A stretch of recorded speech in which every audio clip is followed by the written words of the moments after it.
네, 반갑습니다. 청춘부동산입니다.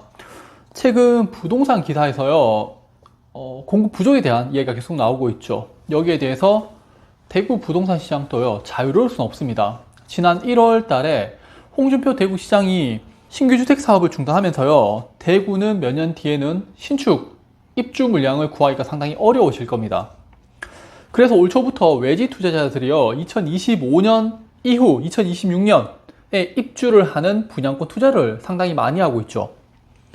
영상을 보시는 분들 중에서요, 현재 미분양이 1만 가구가 넘었는데 무슨 소리야 라고 생각을 하시겠지만요, 지금은 투자자들이 미분양 아파트를 좀 골라서 선점을 한다면요, 실수요자들 입장에서는 이 미분양 아파트 물건이 좀 줄어들게 되고 공급 부족에 대한 그런 두려움을 느끼게 되면요, 미분양은 생각보다 빠르게 소진될 겁니다. 그리고 9월 19일 오전에 대구 부동산 관련 정책에 대해서 오프라인 강의를 할 생각이거든요. 관심 있으신 분들은 추후에 카페 공지를 할 거니까 거기에서 신청을 하시면 됩니다. 지난 7년간 아파트 입주 물량을 보면요, 2019년에만 줄었고요, 그 외에는 공급 물량이 많은 것을 볼 수가 있죠. 하지만 코로나로 인한 금리 인하, 또 재난지원금 등의 유동성 공급으로 인해서 부동산 가격이 상승을 했었죠. 러시아와 우크라이나의 전쟁으로 인해서 금리가 급등하면서 아파트 가격이 다시 하락을 한 상황, 현재 상황이 좀 그렇다는 거고요. 우린 여기서 두 가지 정도를 생각해 볼 수가 있는데, 첫 번째가요, 자, 공급이 증가를 해도 금리가 인하가 되면은 부동산 가격은 상승을 했었다라는 거고요. 두 번째가요, 올해하고 내년에 대구 부동산 입주 물량이 상당히 많은데 그 뒤에 물량이 줄어들게 되면은 실수요자들 입장에서는 매수 물량이 없어지기 때문에 투자자들은 높은 가격으로 매도 물량을 내놓을 수 있겠다라는 겁니다. 오늘요, 이거를 정리해서 이야기를 드릴게요. 다시 올해부터 2027년까지 입주 물량을 보면요, 2025년부터 대구는 신축 물량이 줄어듭니다. 특히 2027년에는 현재까지 신축 입주가 없죠. 즉, 살 수 있는데 안 사는 거 하고요, 사고 싶은데 못 사는 거, 그런 시대가 올 거라는 겁니다.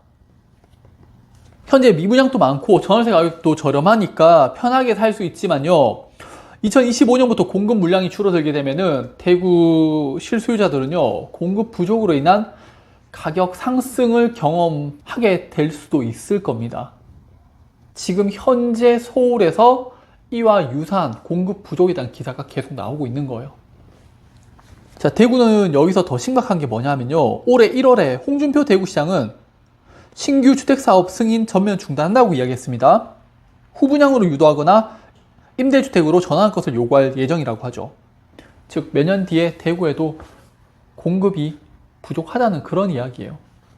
2020년 김현미 전 국토부 장관이었죠. 그분이 어떤 이야기를 했냐면은, 이게 아파트가 빵이라면 찍어낼 수 있지만은 아파트는 그렇지 않다라고 이야기를 했었죠. 그래서 욕도 많이 먹었었는데, 아파트라는 게요, 승인도 받아야 되고 토지 작업도 해야 되고 건설해서 올려야 되고 이런 것 때문에 몇 년이 걸리는 그런 사업이잖아요. 근데 지금 현재 승인이 전면적으로 중단이 된 상황이에요. 그래서 올 초에 서울 경기 투자자들이 대구에 와서 특정 지역의 아파트 분양권을 매수했는데, 그게 2025년부터 2026년에 입주할 그런 아파트들 위주로, 좀 기간이 긴 것들 위주로 매수를 많이 했었죠. 저는 그 결과물이 이거라고 봐요. 올해 2월 대구 미분양이 고점을 찍고 계속적으로 줄어들고 있죠. 현재 외지 투자자들이 대구에서 입지 좋은 곳에 분양권을 구매하고 있는데, 앞으로는요, 대구 지역민들 중에서 좀 여유가 있고 투자를 원하시는 분들이 움직일 것으로 저는 예상을 하고 있고요. 그래서 제가 최근 몇 달간 미분양 아파트들을 중심으로 영상을 찍어서 올리고 있죠. 네, 저한테 연락을 달라는 거고, 그리고 MGM을 어느 정도 나누겠다는 그런 이야기입니다. 그리고 또 하나가 금리인데, 자, 금리가 인하되면은 대출 이자 비용이 감소되죠. 즉, 보유 비용이 감소를 하게 되는 거예요. 지난번에 보여드린 점도표인데요, 올해 미국 연준에서 금리를 5.5에서 7~5% 정도 예상을 하고 있죠. 근데 뭐 이걸 9월에 한번 올린다, 뭐 11월에 상승한다 라는 이야기로 갈리고 있는데, 연준에서 그냥 예상하고 있던 부분이에요.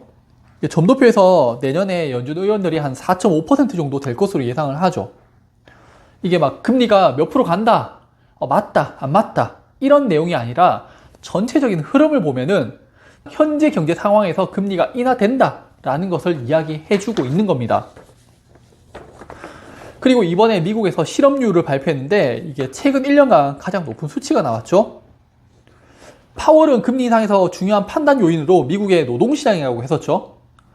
노동시장이 너무 강하다고 이야기를 했었습니다. 그런데 이번에 실업률이 3.8% 나오면서 시장에서는 금리 인상에 대한 기대감이 이제 서서히 줄어들고 있는 거죠. 네, 경제 지표에는요, 수많은 지표들이 있고요. 이를 바탕으로 연준에서 금리를 결정하는데, 연준 위원들이 점도표를 통해서 내년에 금리가 인하될 것으로 보여주고 있죠. 그렇다면 어떻게 될 것 같으세요? 미국에서는 내년에 금리 인하가 예상되어지고 대구 부동산 시장은 몇 년 뒤에 공급 부족이 일어날 것으로 생각됩니다. 그렇다면 미리 빨리 움직여서 선점하는 게 맞지 않을까요? 네, 오늘 영상도 들어주셔서 감사합니다.